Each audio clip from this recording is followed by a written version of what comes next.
All right. Ooh, I'm looking glossy today. I'm on time, right? Yeah, I'm on time. 6:30. Okay. There you go. Hey guys. What is this, like our fourth Wednesday wisdom? So we've been doing this for a month now. That's kind of crazy. Hi. I'm very happy that I decided to do this though. I actually have been enjoying them a lot.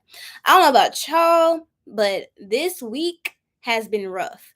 But I will say I literally was like thanking God so much. I cannot believe that, just a little testimony.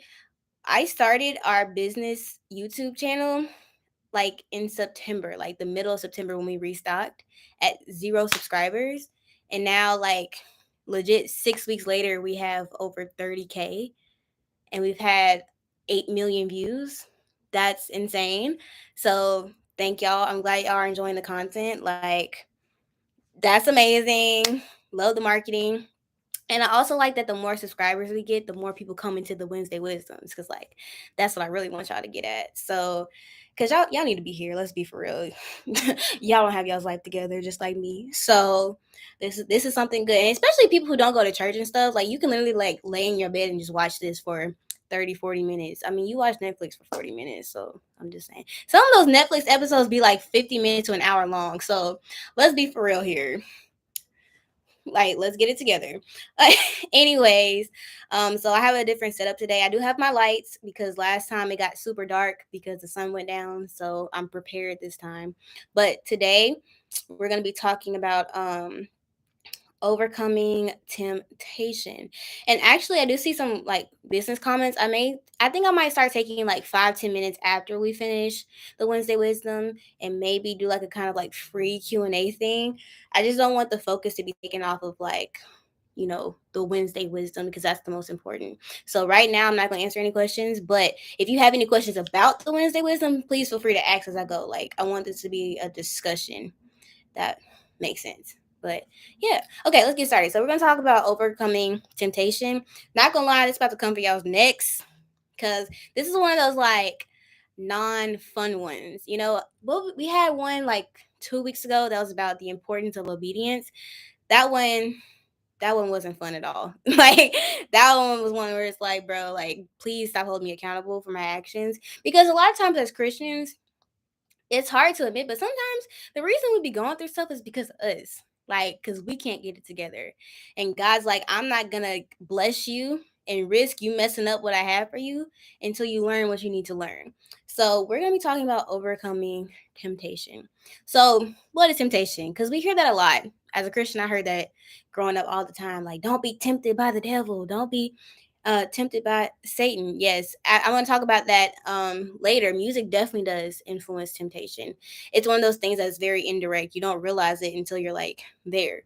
Um, but temptation is I'm reading off of our newsletters, because we send these in. So make sure you go to our website and subscribe to our newsletter to receive these once a week. But the temptation is the desire to do something especially wrong or unwise. So it's typically like the desire to do something not good. As humans, we all struggle with temptation. So this is something that, it's human nature. Okay, so you're not crazy or freak or weird to be tempted by something, no matter what it is. It's human nature, and that's what it is. So you could be tempted by anger, revenge, sex. That's a really big one, and more. But one thing to understand about temptation, this is kind of like a misconception. Temptation doesn't come from God; it comes from Satan. But sometimes God will, like, if you ever read the story of Job, where God allowed the devil to do a bunch of stuff to Job to prove to the devil that Job was his child and was faithful to him. Sometimes God, if you're lacking in a certain area, or God needs to teach you something to prepare you for like the blessings he wants to give you, he might allow Satan to tempt you so that you can learn your lesson, or whatever like that. So, but it doesn't come from God, it comes from the devil. The God will use anything negative for a positive. Let me scoot back because I don't want to keep like shaking the computer. Okay, so a great example, a classic example of temptation is Adam and Eve, right? This is Genesis chapter 3 if you want to follow along. So we know God created Adam as the first man and Eve as the first woman. Um, I might get canceled for this, but I heard somebody in my church say one time, God made Adam and Eve, not Adam and Steve.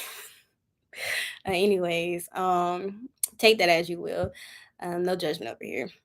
But so he created Adam and he created Eve.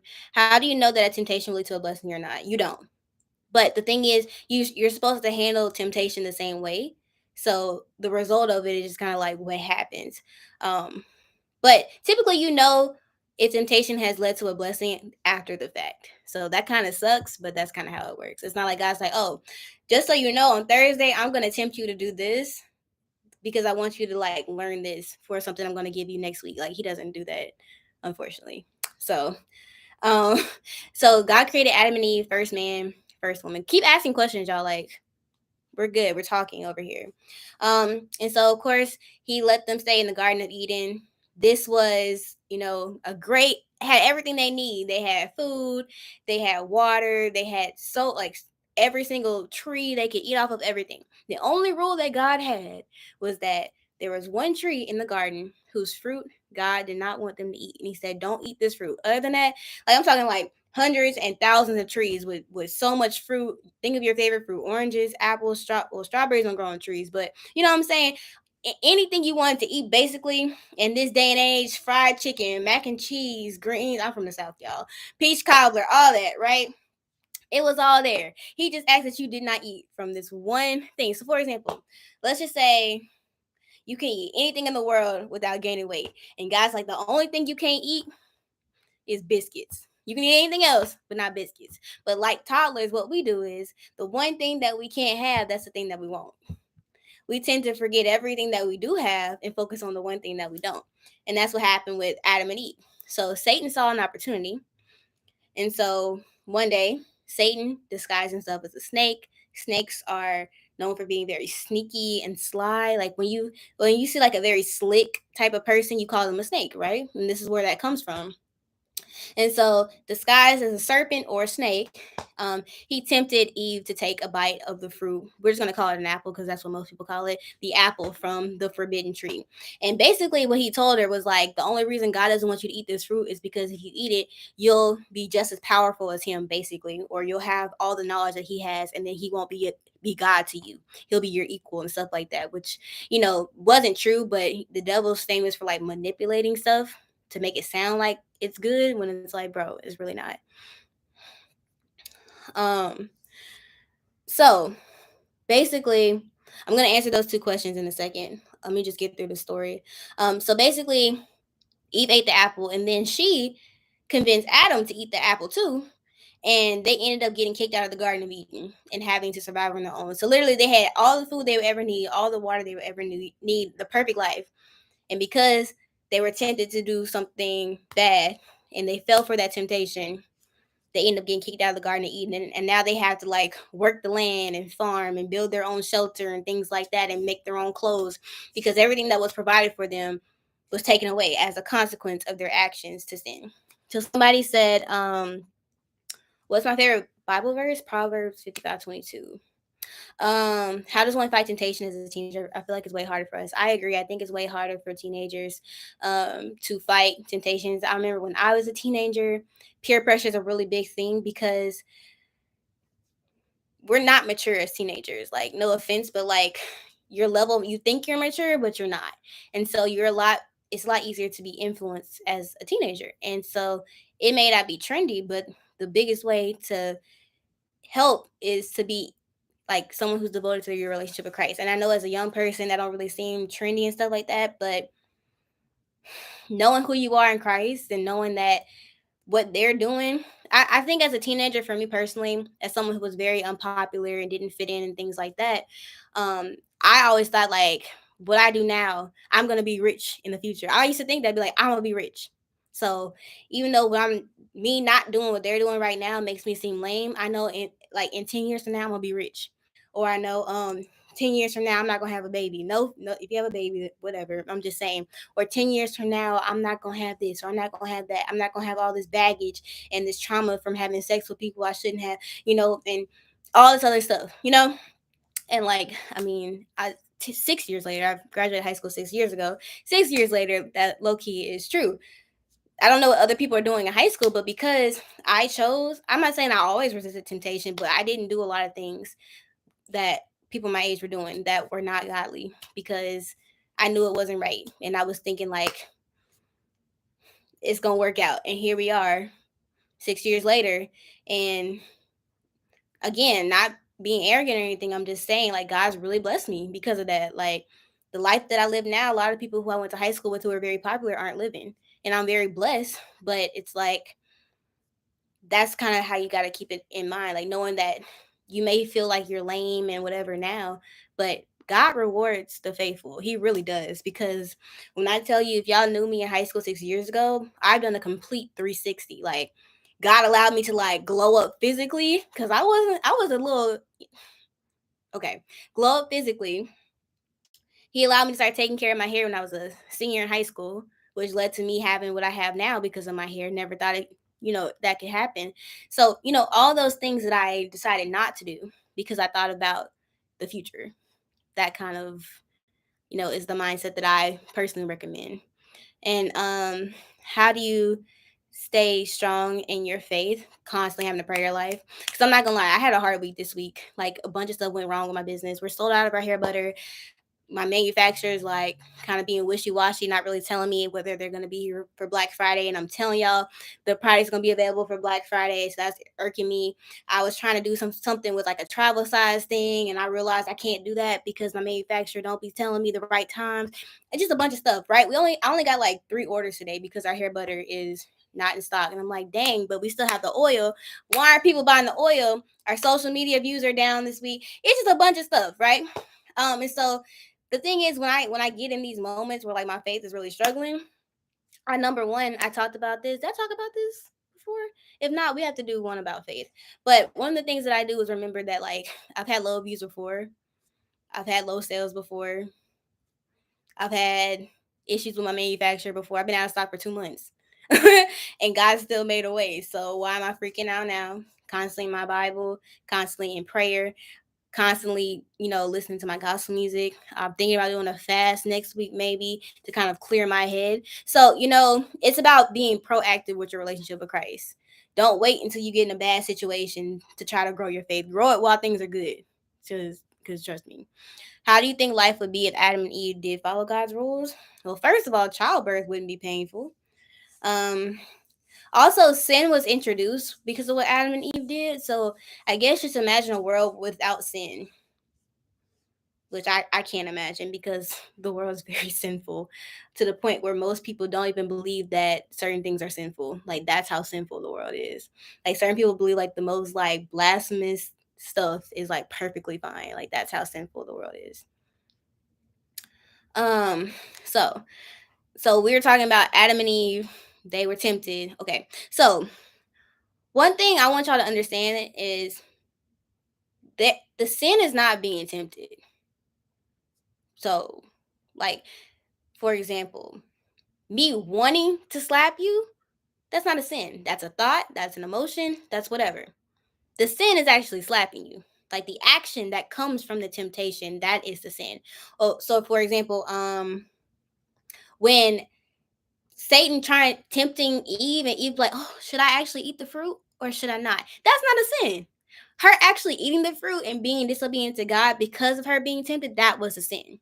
Because we're all human. So going through this life without being tempted is impossible. Like, the devil, especially if you're someone that is trying to live for God, the devil's always going to be coming at you with temptation. So it's like you're never going to get rid of that. But it's what you do from that temptation that determines whether you're good or you're not. So another example is like anger, right? There's nothing wrong with being angry. Anger is a human emotion. We all experience it.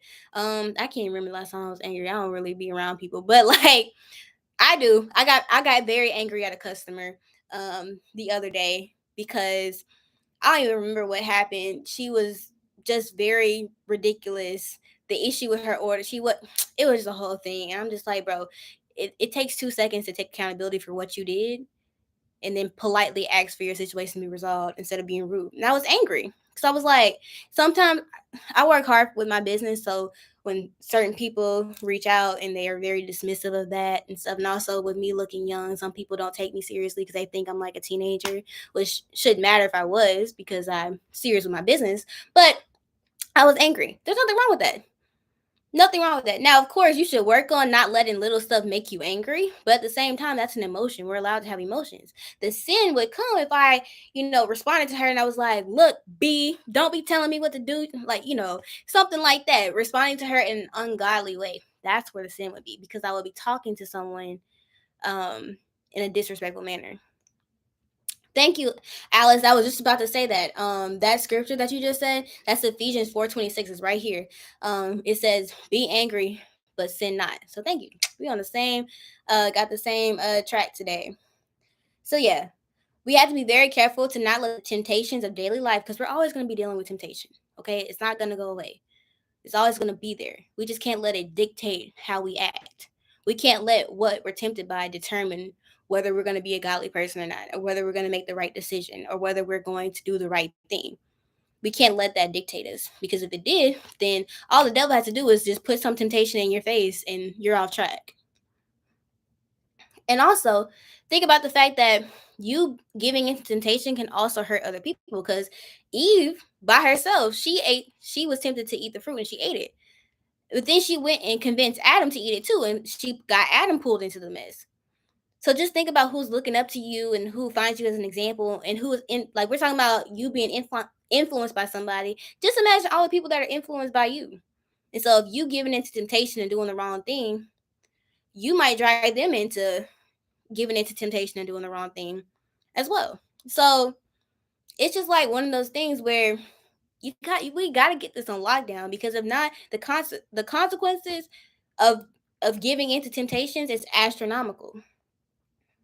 But the good thing about temptation is, even though it's something that we deal with on the daily, it's not doesn't go away. Um, the Bible does say in 1 Corinthians 10:13 that no temptation as has overtaken you except what is common to mankind. So basically, you're not dealing with nothing that no one else has either. Like, a bunch of people deal with being tempted by sex. A bunch of people are tempted by pornography, masturbation, fighting out of anger, being petty, being revengeful, lying, stealing, cheating. That's a lot of people deal with those temptations. So you're not dealing with nothing unique or crazy. Like, the one thing about Satan, he's very unoriginal. And the sad part is, he don't have to be creative in order to trap you. That's the sad part. But he's very uncreative. He's very unoriginal. Like, he's very basic. Like, he's extremely basic. So keep that in mind. What you might be struggling with right now, guarantee you there's another person probably within 10 miles of you struggling with the same thing. So you're not alone at all. But the second part of that scripture says, "And God is faithful. He will not let you be tempted but beyond what you can bear." So that means that God knows what you can handle. So if you're being tempted by something, it's because God knows that you have the strength to overcome it. You may have to work on it, but he knows you can overcome it. Ooh, I needed that. I just thought about what I struggle with, and I was like, oh, that's actually true for myself too. So I had like pause for a second. But it's true. If you're being tempted by something right now, it's because God knows you can overcome it. That means that God knows there's some certain things he can never let the devil tempt me with, because we'd be in a bad situation. But he can allow the devil to tempt me to grow me. Because the devil's so stupid. He's so dumb sometimes. I'm like, bro, like, if you don't be evil, at least be good at it, right? Because the thing is, God will use what the devil does to us as a way to like become a blessing to us. So he'll use what the devil does to like trap us regarding temptation as a way to like strengthen us and grow us, so we can be even stronger warriors for his kingdom. Like, the devil really is slow. Like, it's not giving. Like, I was about to say be better, but I mean, like, he's cool where he's at. And then the last part of that scripture says, "But when you are tempted, he will also provide a way out so that you can endure it." So again, if you're being tempted by something, number one, God knows that you're being tempted by it. For some reason, I guess we forget that God is like with us all the time. He's omnipresent. He know what you did today. He knows what you're struggling with. Like with me, the issues I was talking about that I've had this week. He knows that. Like you don't need to tell him nothing about him. He already knows. He knew 2 weeks ago what I was gonna be dealing with this week, and like he's like, okay, and I wouldn't let you deal with that if I felt like you couldn't handle it, and I wouldn't let you deal with that if I didn't know there was a way for you to get over it. So to me, that's encouraging, knowing that whatever I'm being tempted with, it may seem hard and it may seem difficult now, but but if I'm tempted with it, that means that God knows that there is a way for me to overcome it and there's a way for me to get out of it. I just have to work to find it. So yeah. Um in my opinion, I think the devil gets what he wants with people he knows are weaker but tries to put in more work. Yeah, that's so something that I learned, it's actually kind of recently, is that the devil's not omnipresent like God. So like God, omnipresent means God is everywhere all the time. Like he's right here behind me. He's right there sitting beside every person in this chat. He's literally everywhere. He sees all, hears all, knows all because he's everywhere at the same time. That's omnipresent. The devil's not like that, which means that he has to manage his chaos. And so what he'll do is he will create a trap for you that will keep you occupied while he goes and sets somebody else up. So basically with temptation. So if you're tempted and you have a hard time resisting having sex, that's a real temptation, right? No shame, but it is what it is. Right? What he'll do is he'll set you up with somebody that literally they seem like the best man in the world. You love him, everything like that. You're like, oh, I'm so in love, so we're gonna have sex. And you know, being in a relationship with someone and you having sex with them all the time, and he'll do that to keep you occupied for however long that relationship happens until you start having issues because of soul ties and things like that. So let's say you get in that relationship for what, 2 years, right? So that means for 2 years the devil literally doesn't even look your way because he set a trap that's kept you in that same cycle of sin for 2 years. So now he can go bother somebody else. So that's what he does. So he sets people up into traps where they're constantly, it's like a cycle and they never get out of it. A cycle of sinning, a cycle of getting away from Christ, a cycle of doing the wrong thing because he can't keep up with everybody at the same time. So it's efficient. That's what he does. So and so the thing is, when it comes to people who are serving the Lord, see, the thing is what you were saying with the weaker people, those traps work with them, right? Those traps work, and he does that so he can focus his attention more on us, because the devil's gonna come at you harder. Like as Christians, some people think, oh, when I get saved, life's gonna be peachy. No, you just put a target on your back. But the thing is, you have the best fighter, that's got your back. So it's not even that deep, but you giving your life to Christ and being committed to serve him, that puts a target on your back. Like the devil wants to take you out. He was fine with you chilling whenever you weren't giving your life to Christ, you weren't saved, you weren't born again, you were living in sin. He didn't care about you. Like you was good. And that low key means that anything you were going through when you weren't saved, a lot of times could be due to your sin. The devil didn't have to do no work. But as a Christian, I find that a lot of times what I go through, I would say like 30% of it might be what I did, but a good 70% is just because the devil wants to take me out because I'm hurting his agenda. So, you know what I'm saying? But again, God ain't gonna let the devil do nothing to you. He really not gonna like the God is really not gonna let the devil jump you like that. Like God's like, you gonna do it 1-on-1. You're not about to jump my child, okay? You can knock her around a little bit, but best believe she gonna get back up and she's gonna win. That's low key how God works. Like so with that scripture, he's not gonna give you nothing that you can't handle. Just because you think you can't handle it doesn't mean you can't handle it. If God gave it to you, you can handle it. Doesn't matter what you think you can do. If he gave it to you, you can handle it. If he gave it to you, there's a way for you to overcome it. Period. You just have to put in the work to figure it out, but you can do it. So here are 2 ways to help you overcome temptation. Okay? I'm like looking at the chat real quick. Okay. So so the first thing, this probably to me, I personally feel like this is the hardest, is changing your environment. So the best way to overcome temptation is to avoid it. For example, if you struggle with sinning while you're angry, don't be around people that make you angry. If you struggle with sex, don't be around nobody that you want to have sex with. Or don't purposely get in a situation with somebody that isn't trying to be celibate. Like, okay, pause. That's such a setup. Being in a relationship with somebody when you're trying to be celibate and they're not, it's not going to work. Y'all either going to break up or you're going to end up having sex. Because the thing is, if they're like, oh, I'll try it for you, they're trying it for you. They're not trying it for God. So when y'all both get in that moment and you about to say yes, he's not gonna stop you. You know what I'm saying? But when a man of God is like doing it for God because he understands that your body is sacred, he's gonna be like, no, I want to, but we can't. I respect you too much for that. I respect the Lord too much for that. So I just wanted to let you know. And y'all be saying these men exist. I haven't personally seen them, but I mean, just because you don't see something doesn't mean it doesn't exist. I'm just telling y'all, I have not seen legit men of God, especially since moving to Atlanta. So if y'all seen one of those rare specimens, definitely let me know in the comments because I ain't seen one.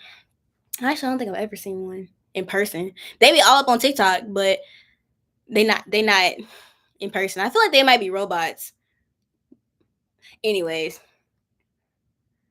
um, so a good way to overcome temptation is to remove things in your environment. So we can talk about sexual temptation. So a great way to change your environment so that you are less likely to be tempted by sex. This one's kind of hard, but sexual music, like park that Big Mac truck right in his little garage.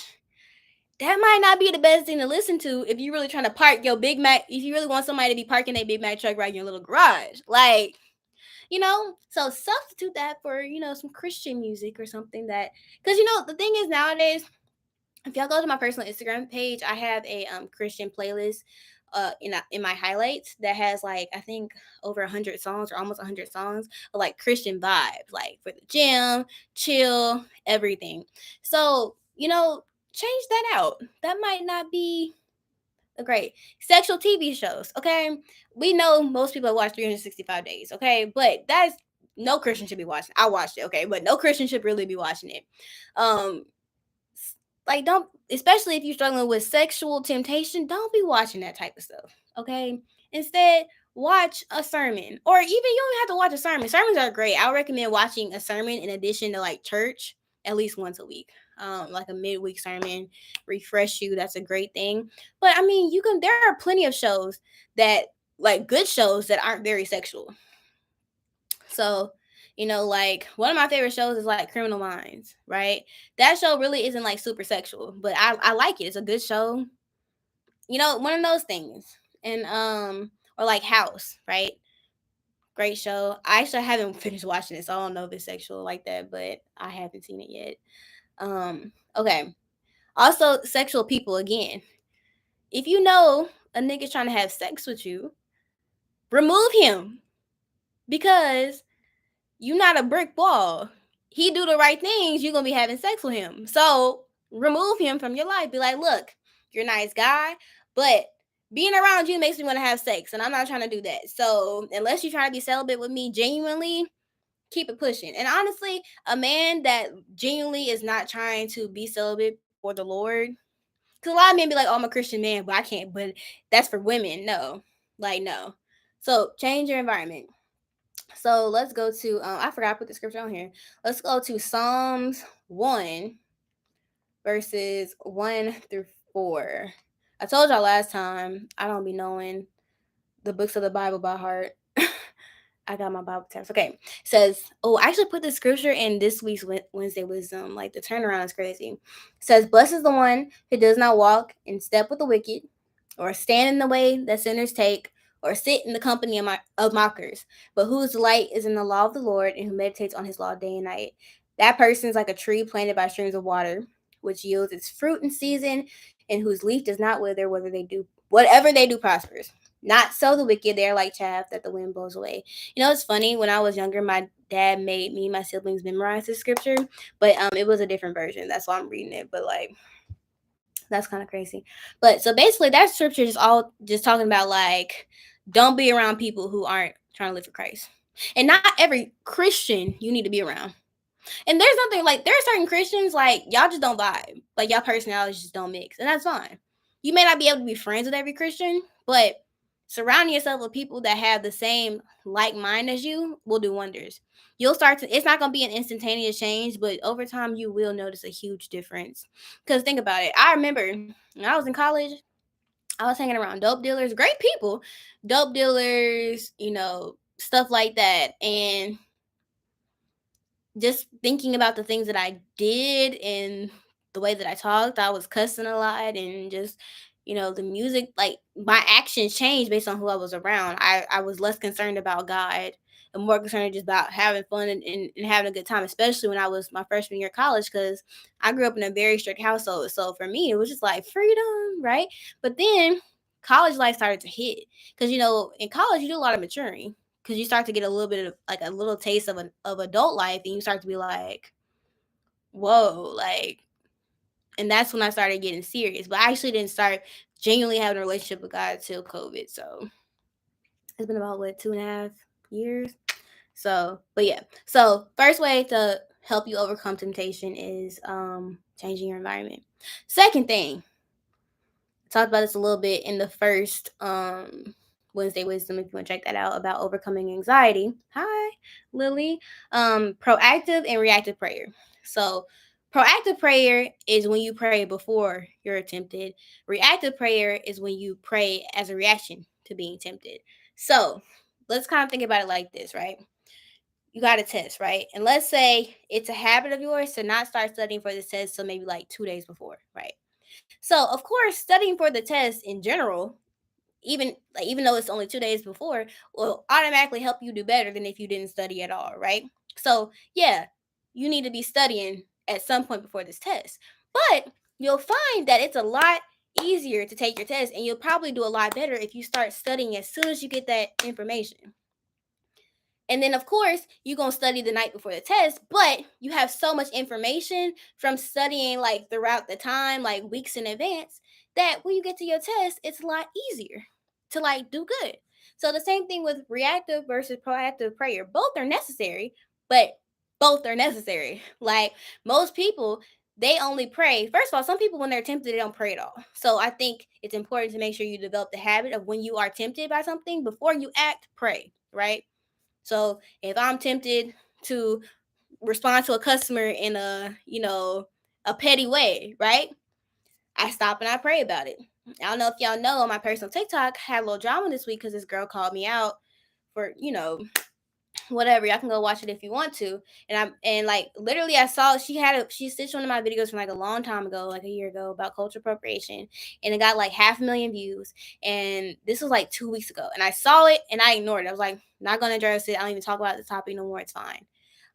So I wanted to, but I prayed. I was like, God, should I do this now? And was like, And then she made like 3 other videos about me, and that's why I was like, okay, I need to speak up for myself at this time and stand up for myself. So I made a reaction then. But the thing is, if I made my reaction when I was tempted to, first of all, I probably would have been not as kind and respectful in the video that I made. And also, the information that I had from waiting, I wouldn't have had. So praying when you're tempted is important, because it honestly can prevent you from giving in, but not always, which is why it's important that you are proactively praying, as in praying on the daily.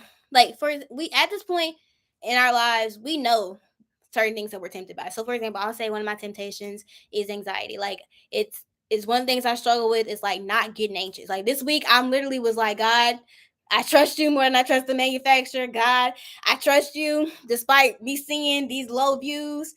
God, I like literally, I was saying it over and over and over and over again, right?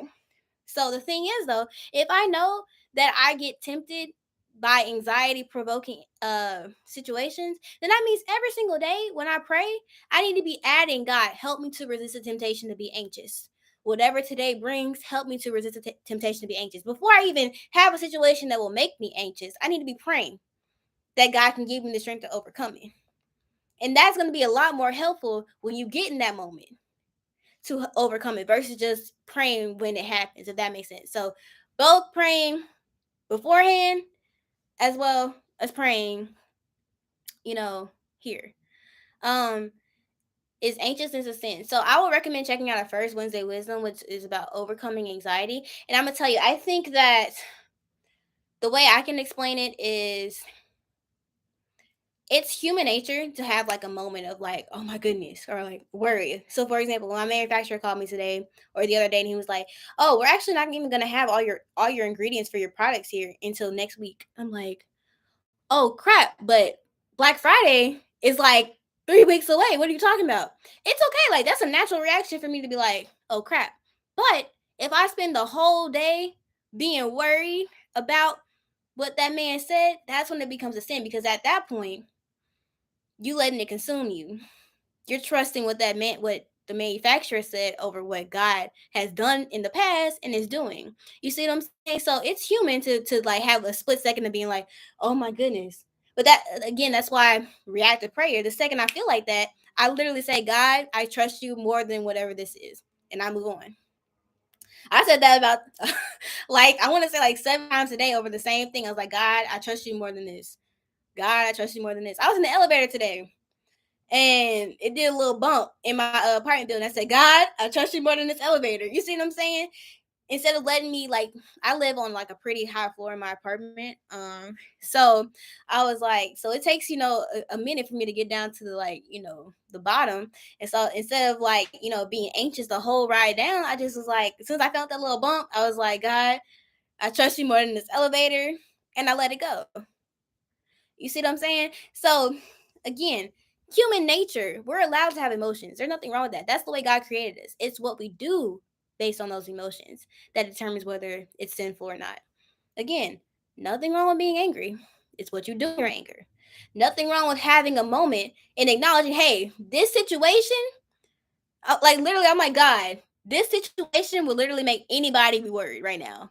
I'd be like, God, you understand that this is a situation that I should be worried in, right? Because this is happening and it's not supposed to. This is late, yada, yada, yada. But then what do? I say, but you know what, God? This looks like it's not going to turn out right, which is why I'm like, oh, what do I do? But I trust you. I give it to God. So my pride is going to get here when they get here. And that's just that. You see what I'm saying? So nothing wrong with human emotions. It's how you react. And the thing is, it's like a muscle.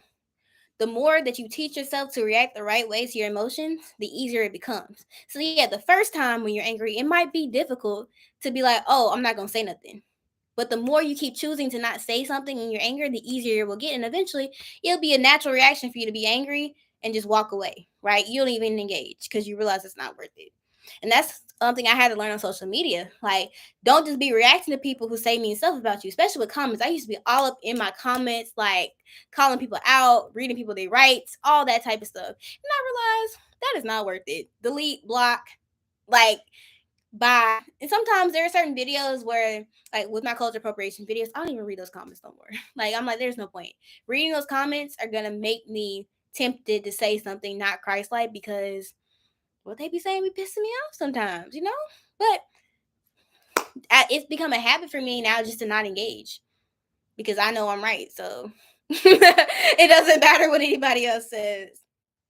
So proactive and reactive prayer. So first thing, changing your environment. Second thing is proactive and reactive prayer. And the scripture for this is First Thessalonians. I know that's all the way at the bottom. I got that.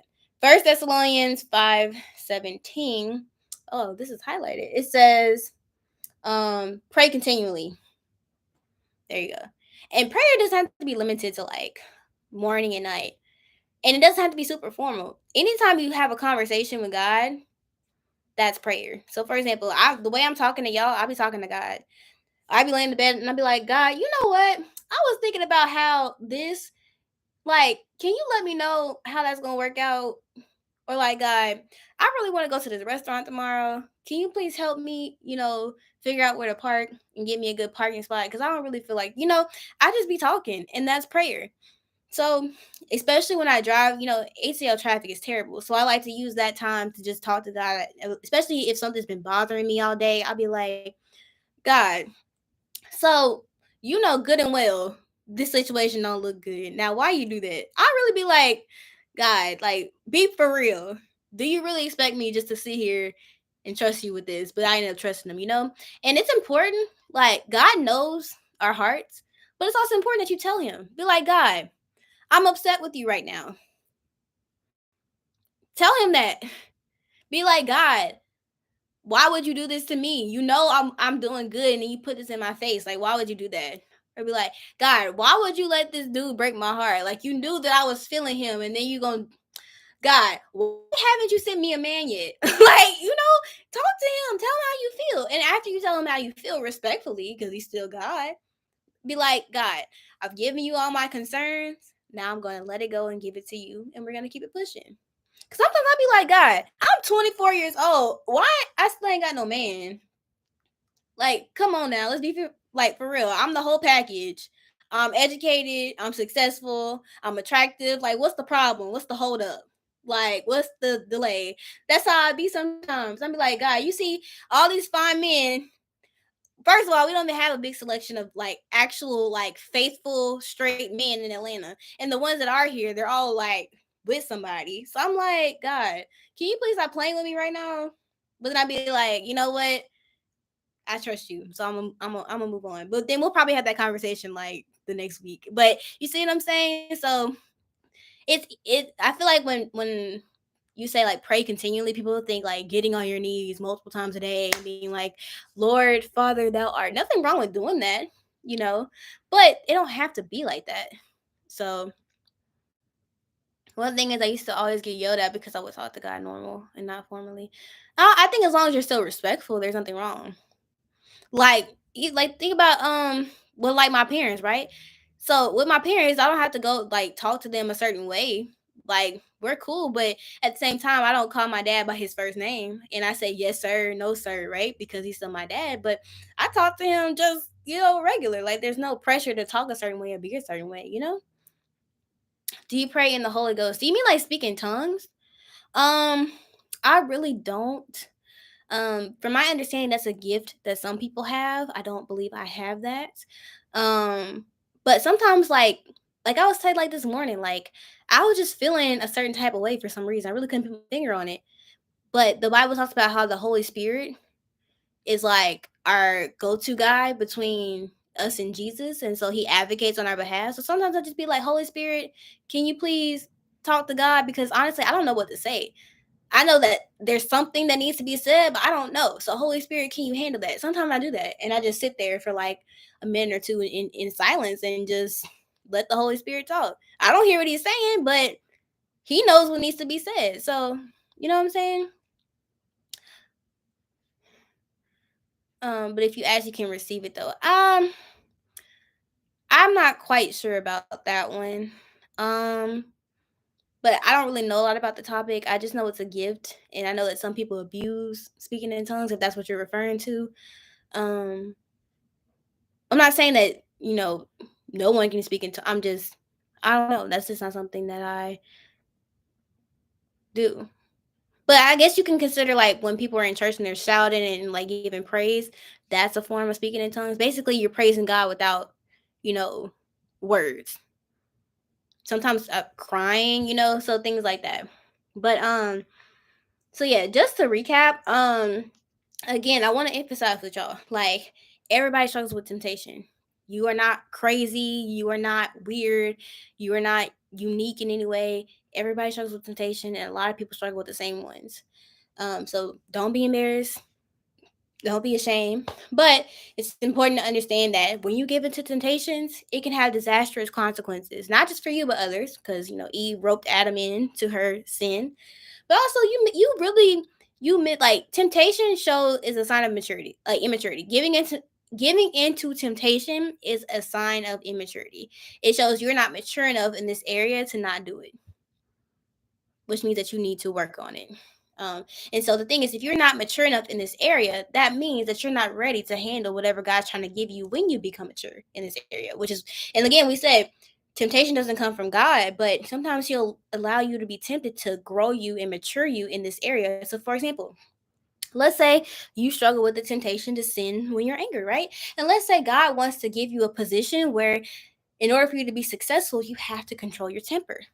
And so, therefore, He may allow you to continuously be tempted by situations that provoke anger so that you can learn how to handle your temper and regulate your emotions.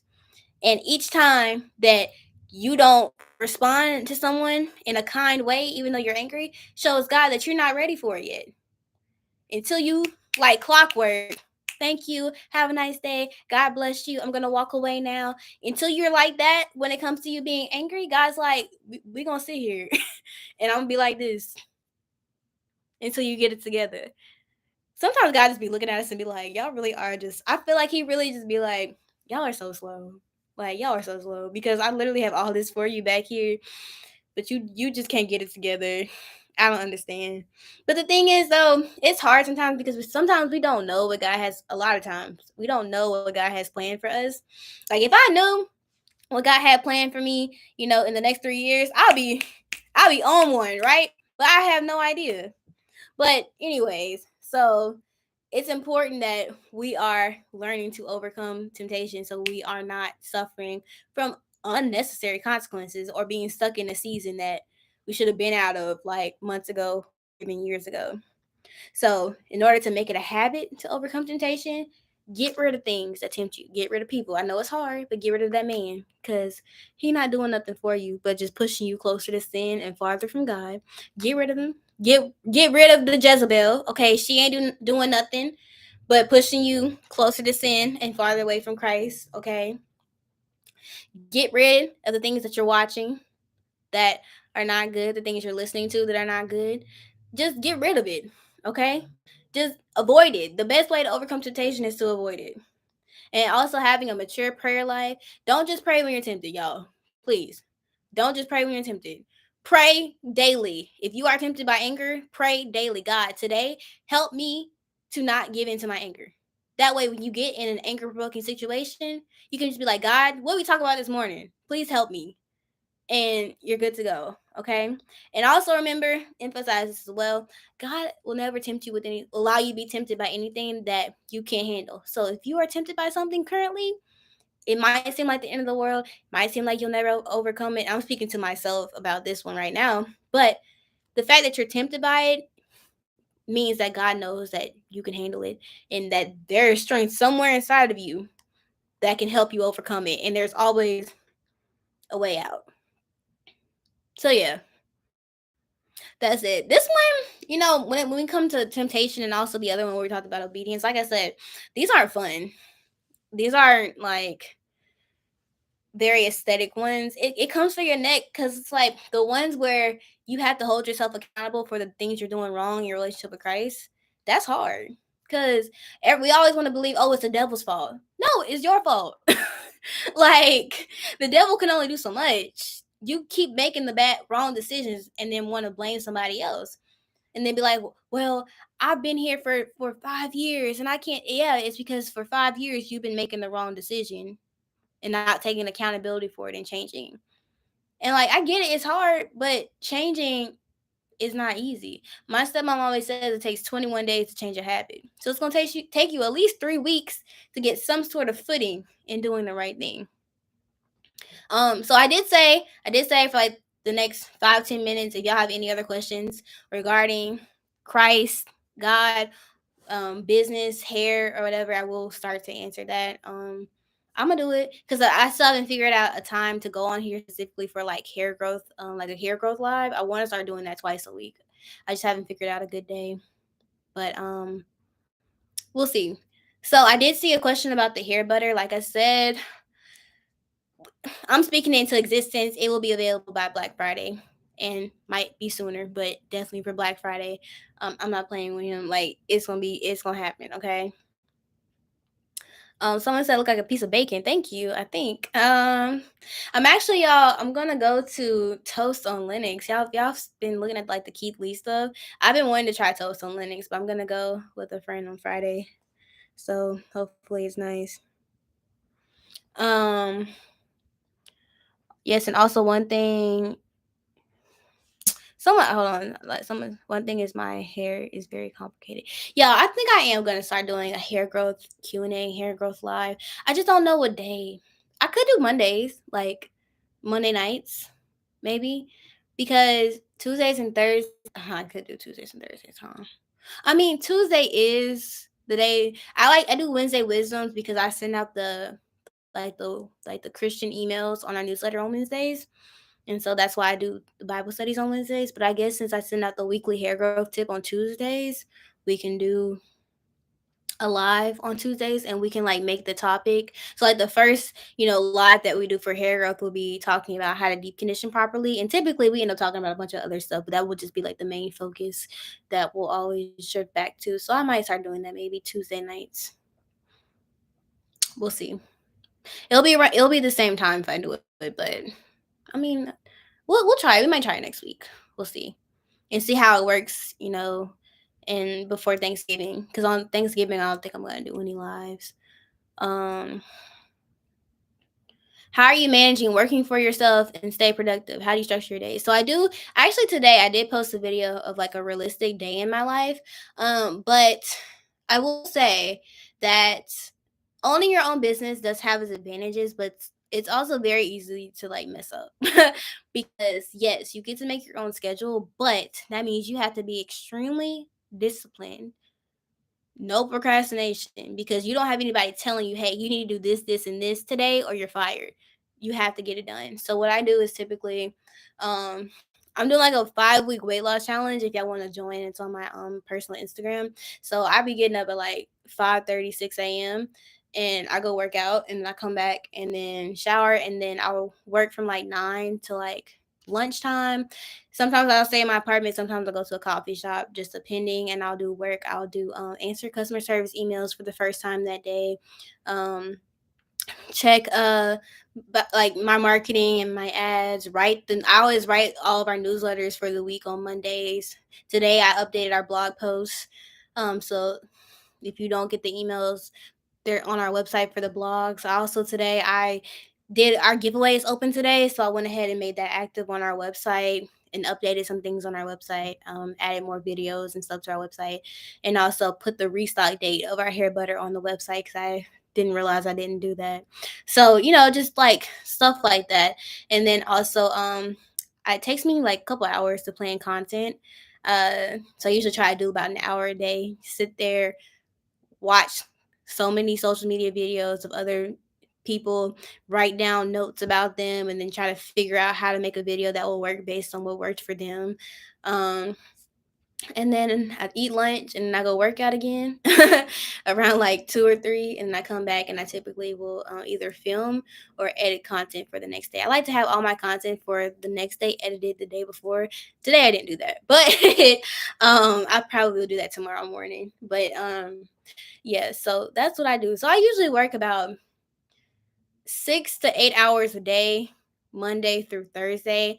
And then Fridays, I don't work on Sundays. I just plan out my week on Sunday. I don't work on Sundays, boundaries. And then Friday and Saturday, I will work only up until noon. So I like noon, I cut it off, and I don't do anything.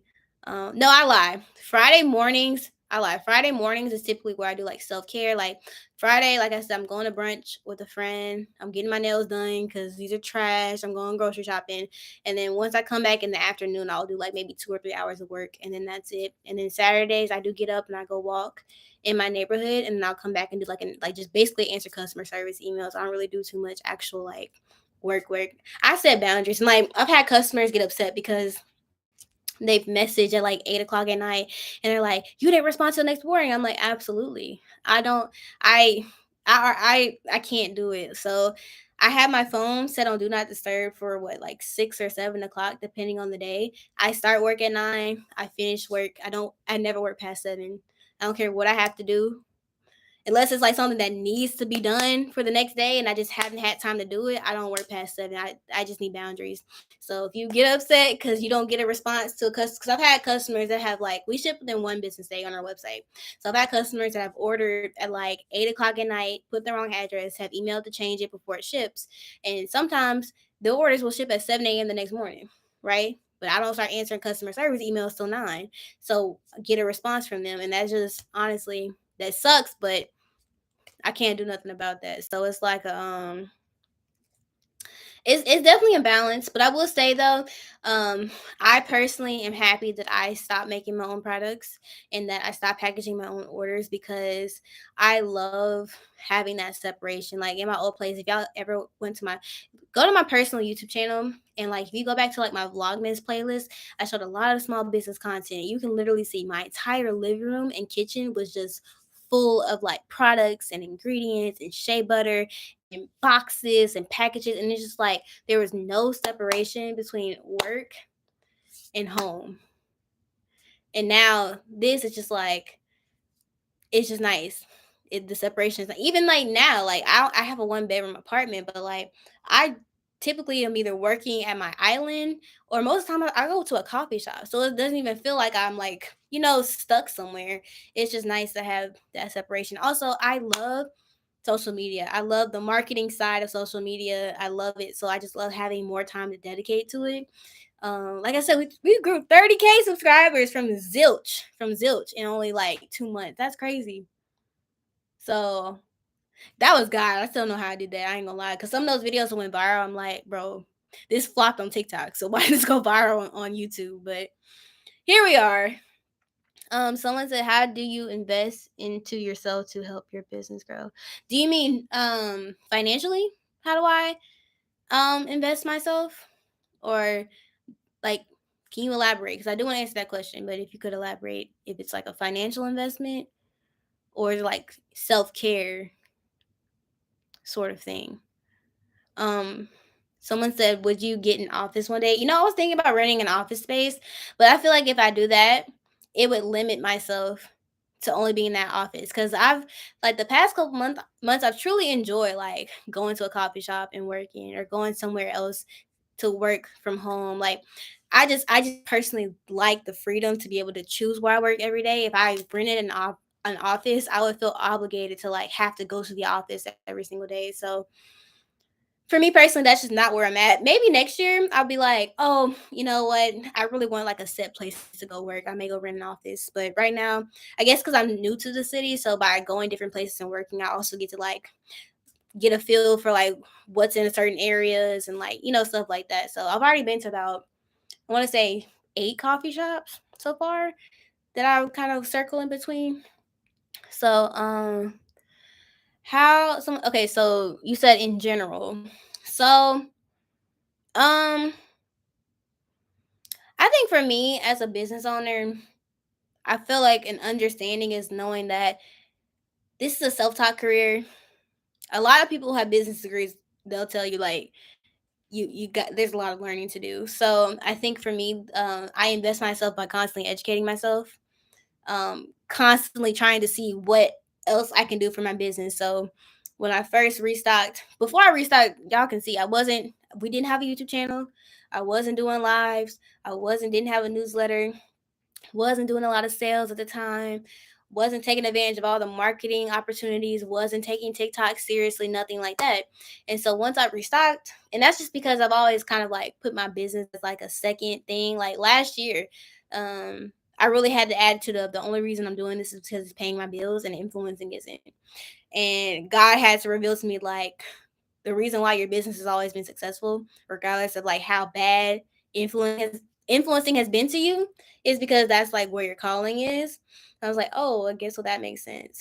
So now that I know it's my calling, I was like, okay, I have to put in the effort now because I know it's my calling. Influencing, God never didn't tell me, oh, stop influencing. He just wants me to understand, like, you're not gonna be like Monet. You're not gonna be someone that's like getting all these brand deals and flying around and stuff because that's gonna take your attention away from your business, which is what I've called you to do. So you can keep doing influencing for fun. You can keep getting the side money that you get from it, and it does help your marketing when it comes to your actual business. But like, get it together and let's be for real. That's a hard thing for me to accept because I love influencing. I do. And I want it so bad to be good at it. But one thing I noticed is like, I've always been good at growing followers, but I never have been good at getting engagement consistently. Like, I tell you, it's like, I don't get it. Like, for example, on Instagram, I had a video yesterday, no, 2 days ago. I posted. It only got 750 views in an hour. I'm like, how is that possible when I have 153K on Instagram? That my views are that low. And to me, it's just like, so that indicates to me that it's intentional.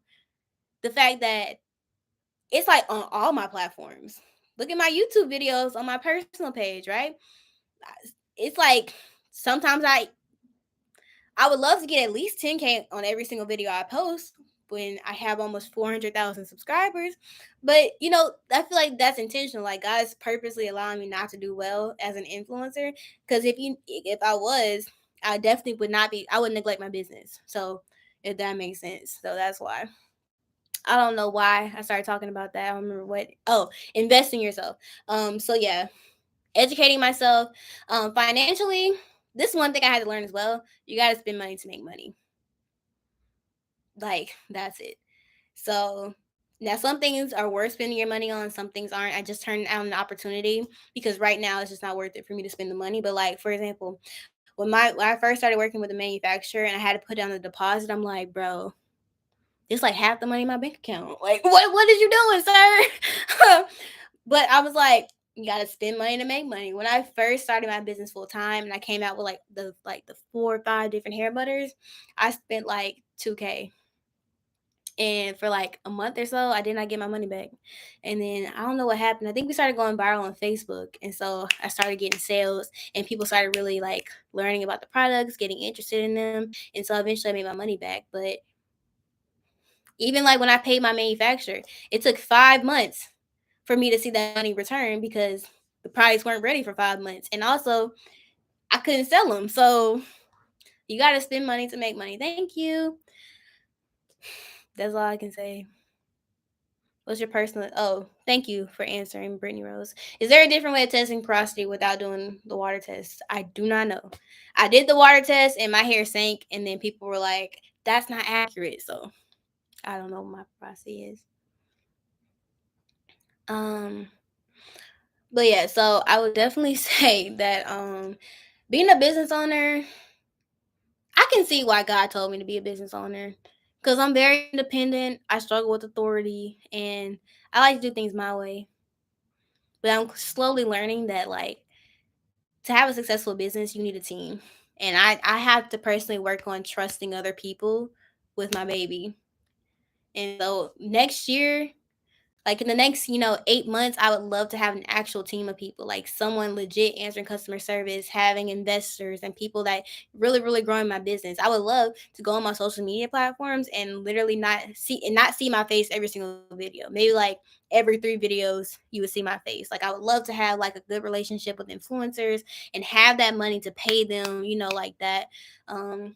So also, um, y'all the first to hear about this, but after Black Friday, I will be starting the formulation of our shampoo and our air mask. So I'm hoping to get those available by late spring 2024, if not the summer for sure of 2024. Because I want a full wash day line. Like I want you to be able to use a whole line, do a whole wash day with a natural rose. Clean your hair with us, condition your hair with us, moisturize your hair with us, oil your scalp with us. So that is why I'm very excited. Like y'all, I have so many ideas. It's gonna be good too.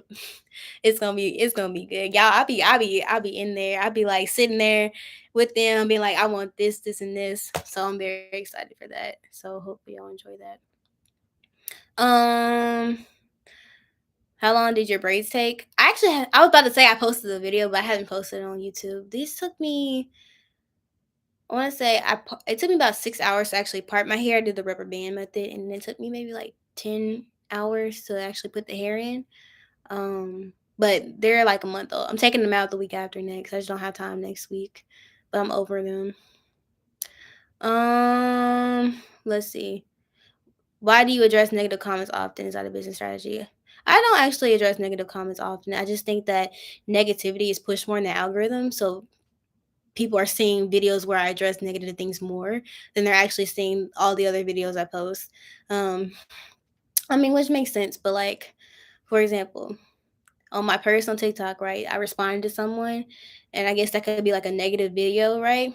And so it got almost 200,000 views, but I haven't done anything like that in like 1 or 2 months. So that's at least like 30 something videos, but those videos aren't hitting the same because it's not drama. So I think that's just the perception. Um, but I don't respond to negative comments a lot. And actually, I used to respond to negativity a lot more than I do now. But yeah, I really don't respond to negative comments like that. It's just that the algorithm likes negativity, so they're gonna push those videos, and so you're gonna think that, if that makes sense. So you notice how the algorithm plays? Absolutely. Especially with people like me versus people like them. But we're not gonna address that. So do you test your products yourself? Yes. The current products we have, I tested for from February until I want to say like June. So February, March, April, May, June. So like 4 or 5 months. I tested them several times. Like we really had to do like 3 or 4 renditions on each product until I got what I wanted. And even now, I'm thinking about doing something different with the oil based on like things. Everybody's having good stuff, but I've seen some comments. I'm like, ooh, I think I might want to make that change because that makes sense. And honestly, that would make it better for a lot of people. So we'll see. Someone said, you think you could try on braids for 2 to 3 months? I've had braids in for 2 months. These will be 6 weeks when I take them out, so that's pretty normal. Um, I actually just oiled my scalp yesterday. So after like 3 weeks, I start oiling my scalp once a week. Like I need to refresh these because the hair, this is human hair, the curly pieces, but this I don't know what type of quality it is. I don't it's not good quality. So I'm gonna have to I'll probably do it before I go to brunch on Friday. Refresh my hair with some mousse, and it'll look perfectly fine. But I'm going straight wigs for the next 3 months for the rest of the winter. I'm over braids. I'm over twists. Like I'm over it. Those are like summer hairstyles for me. But it's time to just get it together. And honestly, like I'm really been like looking at wear and go wigs. Cause to have the lace plucked, it bleached, and you can really just pop it on, tint the lace, and do your edges. They're really not that expensive, especially if you buy stuff on TikTok Shop. Because the thing is, on TikTok Shop, they be giving like free shipping and like 15-20% off. So y'all know, TikTok covers that. I still get paid the full price for the product, and I still get paid for shipping. They just cover the cost, so you don't have to if you ever want to get a cheaper product. But the shipping does take longer on TikTok Shop. Instead of 1 business day, it is 3 to 5 business days. But I mean, you really are paying like maybe only 60% of the actual price. Like I've seen people buy our hair butter, which is $24.99 plus shipping. That's probably around like $28. I've seen people buy that for like $14. Like it's kind of ridiculous. Sometimes they'll give you up to 50% off on the products. So and I know Black Friday's gonna go crazy on TikTok because I'm gonna have discounts. Plus, they're gonna have like some major discounts on their own. So I would check that. I usually do my Christmas shopping during Black Friday, so just get it all done a month ahead. Um, could you do I don't know shampoo and conditioner bars more eco friendly? I don't want to go that direction, but I completely understand. But um, that's personally not the direction I want to go. I understand eco friendly is important, but I just think also that's just not my I'm not saying I'll never do shampoo and conditioner bars, but I'm saying I want the ones in the bottle for now, because of the certain aesthetic I want with my business and stuff like that. Um, but I'm not saying I'll never do it. But I do like shampoo bars. I think they're really cool. As a teen, once you get your right routine, your curls will be popping. Absolutely.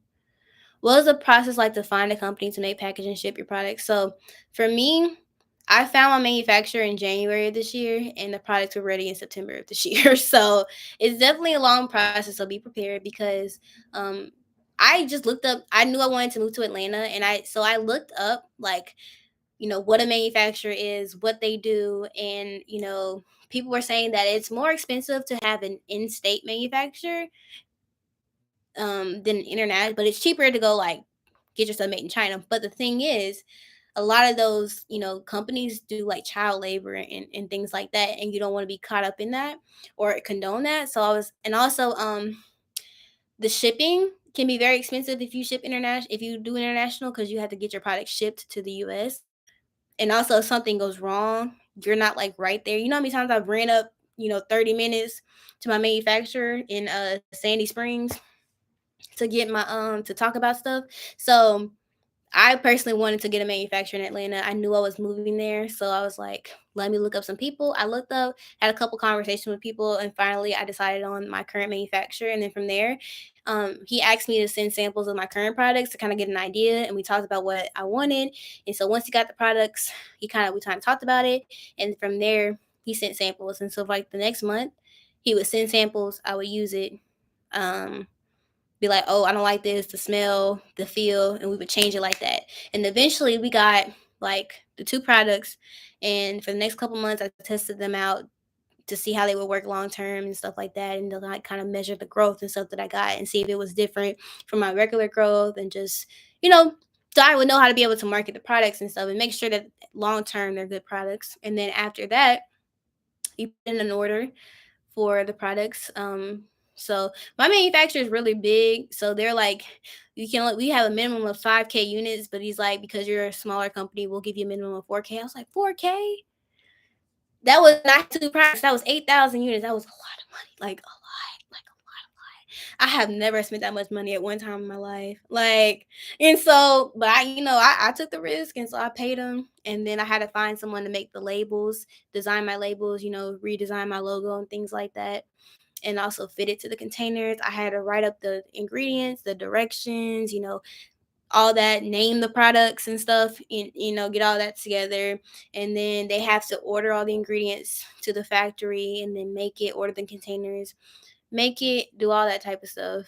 And then they ship it to my warehouse, which is also in Atlanta, which took about a day. So, but then it takes my warehouse about 2 days to process all that inventory before it can actually be active on my website.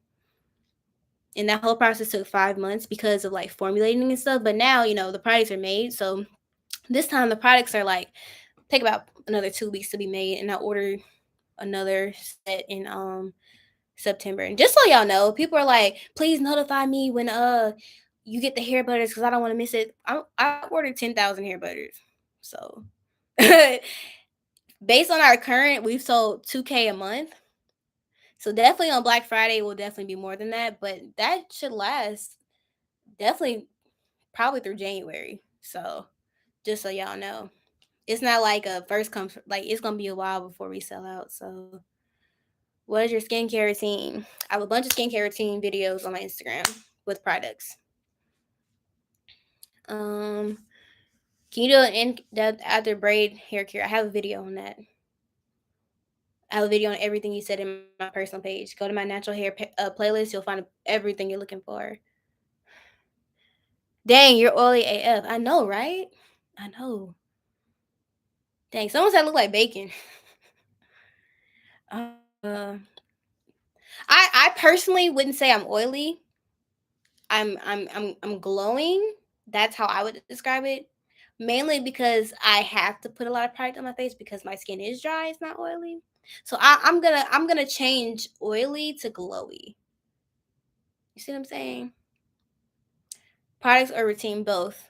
My Instagram has skincare. I do like skincare ASMRs on my Instagram, and I always tag all the products in there, and I show exactly what I do. When you remove braids, what's the best way? Oh dang, it's been an hour, 12 minutes. I'm gonna get off of here in like a couple more minutes. Um, when you remove braids, what's the best way to remove all that gunk at the top of your hair without too much breakage? Oil. You can use our oil. Take some oil, rub that gunk. It will break it up, and you're straight. Or you can use conditioner, but I mean, personally, I would go with the oil. Do you recommend the hair butter for thinner hair? Yes, but what you're gonna do is if your hair can't handle heavy products, compared to like other hair butters, our hair butter is pretty lightweight, but it's still, if you have very loose or thin hair, it can still be heavy depending. So what you're gonna do is spray some water in your hand. I did this in a video.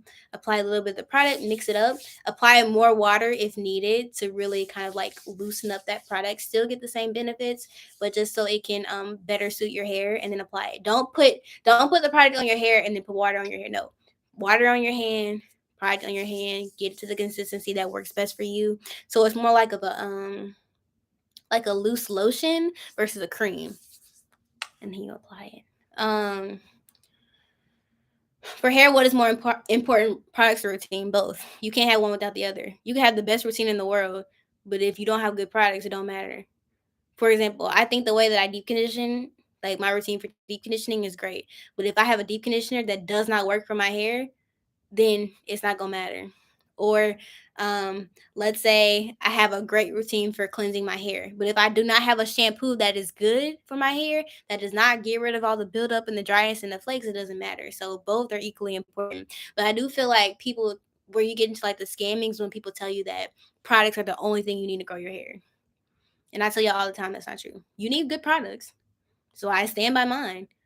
But the thing is, I tell y'all how to use them. Like all my content is like hair growth tips. Like I'm not just gonna be like buy the product and your hair is gonna grow.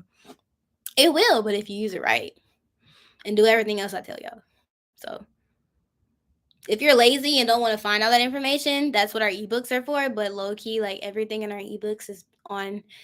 You'll find it if you spend a couple hours on our social medias. So including my personal ones. But if you don't, I mean it's $9.99. It'll probably be about 25-30% off on Black Friday if you want to wait though. And then it'll be what, like maybe like $5. Why am I telling y'all a way to spend less money on my business? My hair is great. Thank you. Definitely gonna silk press for Christmas, I think. Also, you guys, this laptop is sitting on this huge box that has my new Rev Air in it. They sent me the new Rev Air. I'm very excited to try it for y'all. I'm gonna try it when I wash my hair the week after next. I haven't used my Rev Air in about a year because I gave it away because I didn't really like it compared to the Dyson. My ex best friend asked me if she could have it, and I was like, sure. So I hope she enjoys that free $400 blow dryer, as well as all the other things I've given her that she didn't have to pay for. But that's neither here nor there. Um, but this is the new one, so hopefully I like it better. Would your hair better make hair more thick? I already got hella thick hair. I mean, if your hair gets thicker, that means it's healthier. It's kind of what you said when you spoke on the rice water. People's hair grew because of routine.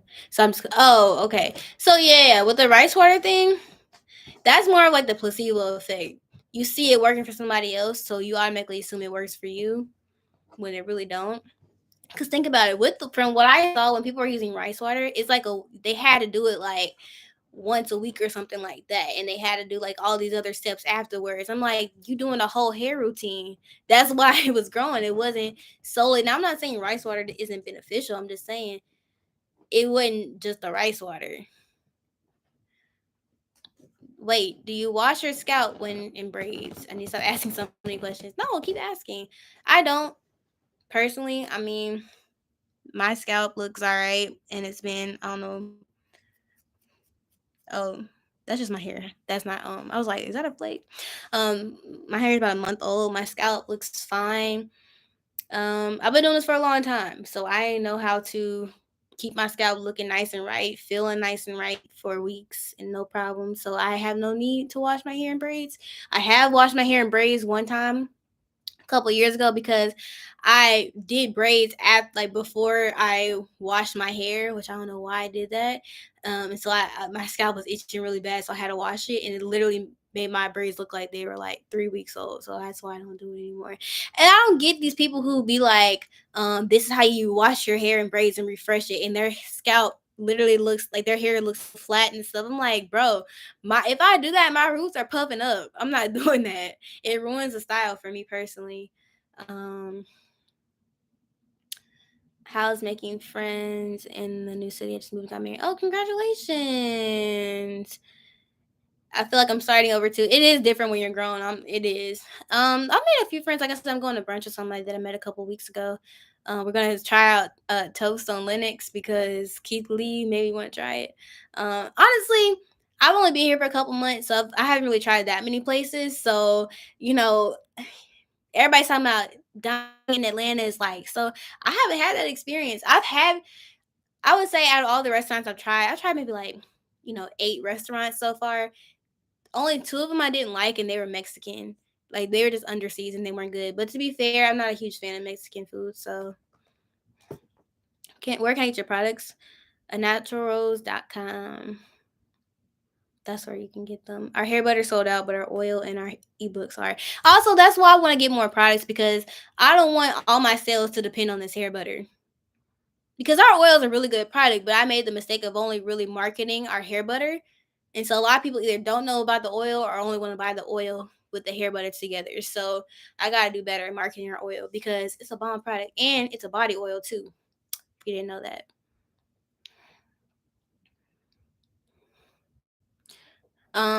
Check out our hot oil treatment for dry flaky scalp that is on our this YouTube channel. It's like get rid of a dry itchy scalp or something like that. So how do you make sure your scalp is clean without washing? So when I do like parts and stuff like that, I do not be putting that gel on my actual scalp. I put it on the roots of my hair. So I try to avoid that. I also do not oil my scalp like all the time because to me that just adds more and more product on my hair, which causes buildup. Also, I'm not allergic to braiding hair. That's something that can cause you flakes. And also just over time, I take very good care of my hair. So I used to have very bad scalp issues when I first went natural. But over time, years of taking good care of my scalp has just naturally become healthier because I just take better care of my hair. Because if I was trying to wear braids for a month when I was 17 years old, it would not have worked because of my scalp health was not good. But now it is. Um, are your products fragrance free? Yes, they are.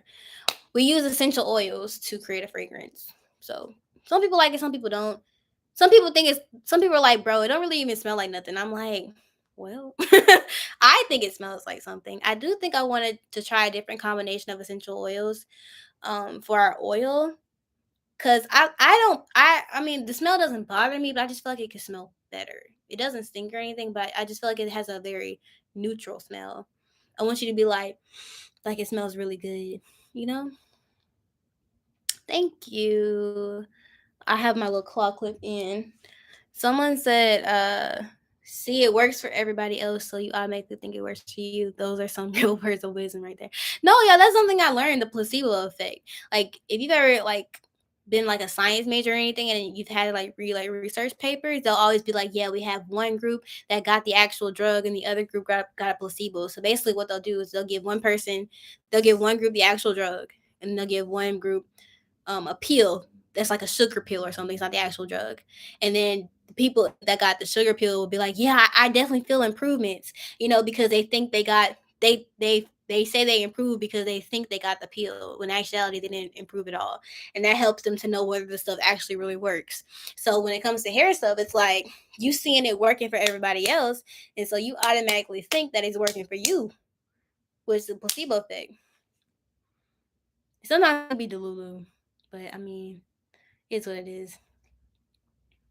Is essential oil literally just smell, or is it been? No, no, no. It's beneficial for your hair and everything, especially in the oil blend. It's just that because we use it as well as for its fragrance, I want to try a different combination to get a better fragrance. Like for example, lemongrass and eucalyptus smell great, and they're very beneficial for the hair. So I think I want to try including those in the oil. Um. So yeah. I did actually watch the hair oil video. Yeah, and in that video, I also said about combining it with apple cider vinegar treatments. I have a video of that on my personal YouTube channel. Tell you, I got videos on everything. I've been doing this at this point. Dang, my 3-year anniversary is 3 months away. So January 21st was my first viral video on social media that started my platform. January 21st, 2021. So that's crazy. Time flies. I remember I posted that video, thought nothing of it, went about my business, got on TikTok like a couple of hours later just to watch it. And then I saw that notification that said 99 comments, 99 likes. And I was like, and I tell y'all, I gained 80,000 followers in like 3 or 4 days. And I was like, ooh, let me try Instagram. Then I was like, ooh, like y'all, okay, God is so good because when I started Instagram full time a year ago, so like the summer of 2020, I had 20,000 followers. We have almost 400,000. We're at like 390 something K. I've never imagined. I thought it was crazy getting to 100K. So to get I could really hit 1 million followers on YouTube in the next couple of years if I'm consistent. Like, I feel like by 2026, I can have 1 million followers. Usually on YouTube though, it takes a couple of years to get to 1 million if you are someone that's like, some people go viral, but typically, those like creators that have that established platform and stuff take a couple of years. I remember Jackie Aina, it took her like 3 or 4 years to get 1 million followers. So I'm on track. So I say since taking YouTube seriously, it's only been a year and I've gained basically we can say 400K. So another year or two, I definitely can hit 1 million. Um, Go for rosemary. There is rosemary in the oil already. So I peeped that. We might do mint. How y'all feel about rosemary and mint in the oil? Um, where can I find this? Anaturalrose.com. By the way, people ask me why does the natural in a natural rose have an E at the end? Because the natural without an E was taken. So and I was like, I didn't want to have a website that had a different name than the actual brand. And I was like, oh, the E makes it look different and it's unique, so why not? I think people are used to it now, so it's whatever. But it used to bother me so much that it wasn't just natural without an E. But now it's just like a naturel, I guess, or someone said one time a naturally rose. I'm like, bro, what? So I just think it makes it look interesting because you already have like Camille rose and things like that. So I mess with it now, but I didn't like it when I first made that. Because before my business used to be called the first year, my business was called Roses Inches. I don't know why I called it that, but I was like, I want something that sounds like a hair care line and also something that's also technically a little bit general that I can branch out because a natural rose doesn't have to be just hair products with that type of name. We use natural ingredients so we can like stick with that theme and branch out to skincare one day or like I don't know if I'll do makeup. I most likely will. If I ever do something other than hair, it will definitely be skincare. It will not be makeup. Um, unless like Rihanna or something's like partner with me with I want Rihanna to make a Fenty hair, and I want to be the mastermind behind that. I want her to be like, look, we want to partner with the Natural Rose to launch Fenty hair, bro. I'll be a billionaire overnight. That's gonna happen one day. Bro, I dreamed about that one time. I dreamed that Rihanna reached out to me. She's like, "Hi, we see your brand and we want to work with you. You're very skilled. We're creating Fenty hair and we want you to be the face of it and your brand." I'm like, if she said that, I'm retiring at 30. I probably could make a good couple of $1 million by working with her in just a year if that happened. Or any celebrity like that. Because these companies like Miel, they making millions of dollars a year in sales. I told y'all in 2024, I'm hitting my first million sales. I am. I'm projecting us getting halfway to a mil this year, and we were out of stock for 2 months of the year. And before we restocked in September, I was making all the products, so I was limited to how much I could sell because I was limited to how much I could make. So I'm just trying to think like I'm gonna hit my first meal in 2024. I have faith. I'm gonna do it. How? I don't know, but I'm gonna do it. That if you break up 1 million into let's see, let's do the math. Cause let's see, if you take 1 million, that has 6 zeros, right? Yeah, that's right. So take 6 zeros, divide that by 12 months. That's $83,000 every single month. I've gotten close to that one time. So in September, we got close to that. And then this month, we did really well this month, but it wasn't close to it was like maybe 20% less because the hype of the restock and all that had died down.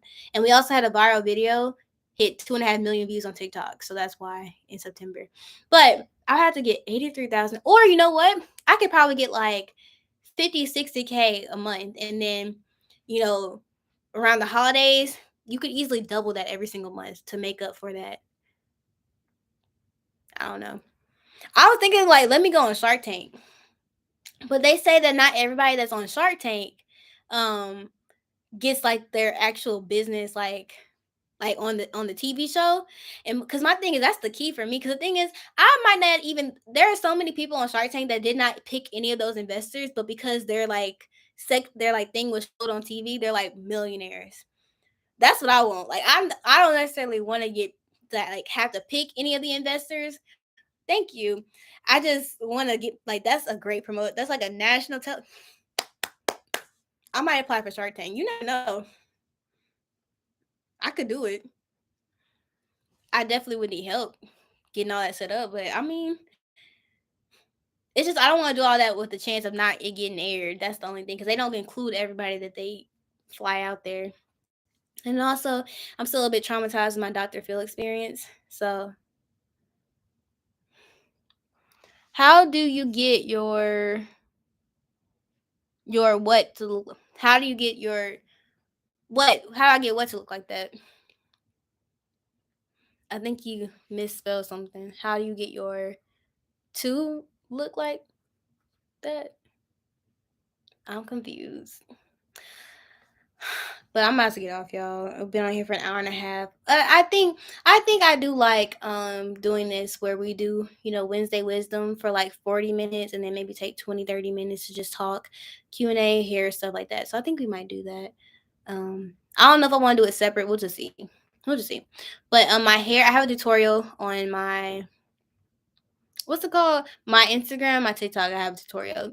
The actual YouTube video, I have the footage. I just haven't put it together. But when I do, it'll probably be either next week or the week after. I'll have the tutorial up. Yes, these are human curly pieces. They're just bad quality human hair, which is why they look like this. But you just have to put mousse on it.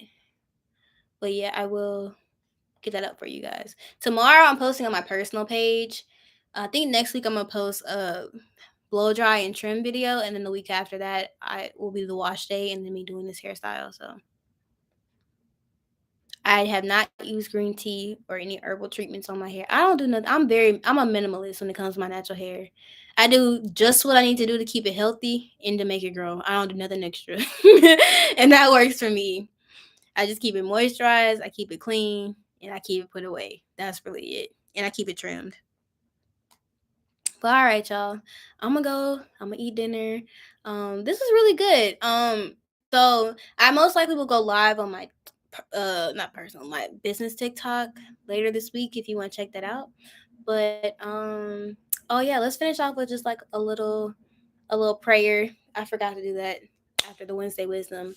So um, God, just thank you for allowing everybody to be here. Thank you for just allowing this to be really nice fellowship. We get to talk, discuss, get a little word, learn about hair growth, learn about business, and just being very encouraging and edifying. I pray that you always have a great week.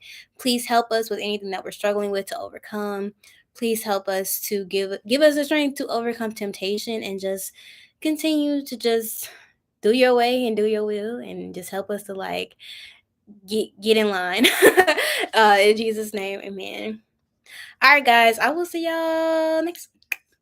All right, bye.